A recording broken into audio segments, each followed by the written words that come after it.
The Hegemony Council had expected tears. They had expected pleas for mercy, desperate bargaining, perhaps even the theatrical collapse of human leadership, before the assembled representatives of 17 star-spanning civilizations. What they received instead was silence so profound it seemed to drain the oxygen from the vast chamber. Admiral Sarah Chen stood at the center of the circular amphitheater, her dress uniform crisp and unmarked by the journey through hostile space. Behind her, 3 other human representatives maintained the same stoic composure. Above them, holographic displays showed the assembled fleets of the hegemony, thousands of ships arranged in perfect formation around Earth's solar system. "You have heard our terms," announced Dominar Vexthul, his crystalline form refracting the chamber's light into prismatic patterns. "Unconditional surrender, complete submission to hegemony authority, the dismantling of your military forces and the integration of your species into our labor classification system." Chen said nothing. Her dark eyes remained fixed on a point somewhere beyond the Dominar's towering frame. "Perhaps," interjected Counselor Zimari, her tentacles writhing with barely contained irritation, "the primitive neural structure of this species prevents comprehension of our generous offer. We could have simply sterilized their world from orbit." Still Chen remained silent. The other human delegates, General Morrison, Director Okafor, and Ambassador Liu, might as well have been carved from stone. Dominar Vexthul's patience, already strained by humanity's inexplicable rise from a backwater world to a starfaring civilization in mere centuries, finally snapped. "You will respond, human. Your silence serves no purpose except to delay the inevitable." Chen's lips curved into something that might have been a smile, though it carried no warmth. When she finally spoke, her voice carried clearly through the chamber's acoustic systems. "I was wondering," she said, "if any of you have children." The question hung in the air like a physical thing. Several council members exchanged glances, their various appendages twitching with confusion. "What relevance does this have to—" began Counselor Zimari. "My daughter is 7 years old," Chen continued as if the counselor hadn't spoken. "She likes to paint pictures of spaceships. Always asks me when she can visit other worlds." The Admiral's gaze finally shifted, meeting each council member's eyes in turn. "I was trying to decide which of you I should kill first for threatening her future." The chamber erupted. Security forces reached for weapons before remembering that the humans had been thoroughly scanned. Dominar Vexthul's crystalline form flared with indignant light. "You dare threaten this council? You, whose species has barely learned to harness antimatter, stand before the combined might of 17 civilizations and speak of killing us." Chen's expression never changed. "You misunderstand. I wasn't threatening. I was prioritizing." Before anyone could respond, every holographic display in the chamber flickered and died.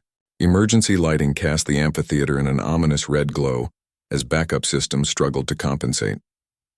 When the displays finally stabilized, they showed something that made even the most battle-hardened council members step back in shock. Earth's solar system no longer contained just the sun, its planets, and the hegemony fleet. Now emerging from what appeared to be empty space came ships. Not dozens or hundreds, but thousands upon thousands of vessels that defied every known principle of space-time manipulation.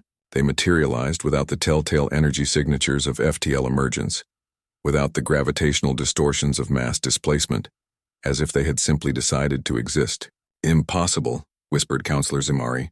"Our sensors detected no fleet, no staging areas, no industrial capacity to support such numbers." General Morrison finally spoke, his gravelly voice cutting through the stunned silence. "You made the same mistake every predator makes when they encounter humans for the first time. You assumed we were prey because we were smaller, newer, less advanced." He gestured toward the display showing the impossible human fleet.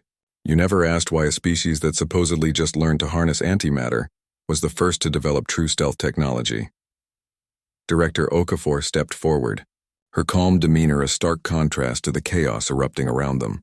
"For 300 years, since our first contact with galactic civilization, we've watched. We've learned. We've prepared.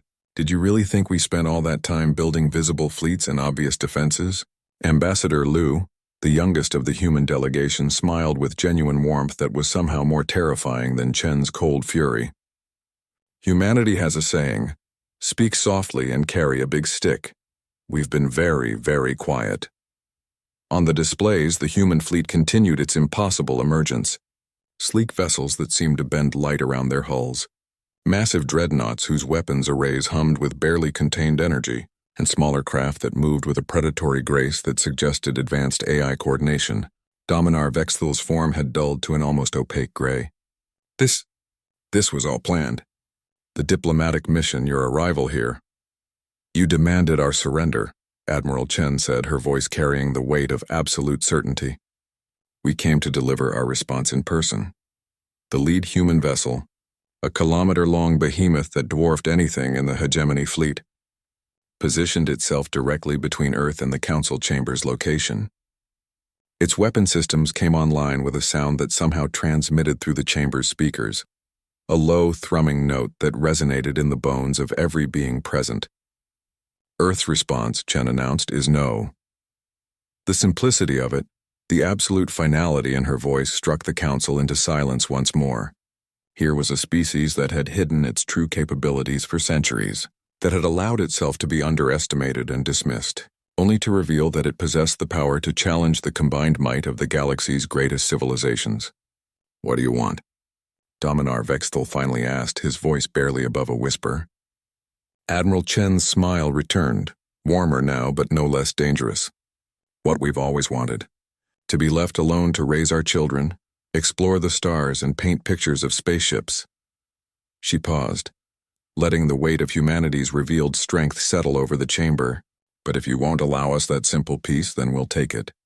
And we'll take it from your cold, dead fleets. The council chamber fell silent once more, but this time it was the silence of predators, recognizing that they had become prey. In the darkness of space, humanity's hidden fleet waited with infinite patience, ready to protect the right of a 7-year-old girl to dream of visiting other worlds. The age of human submission was over before it had truly begun.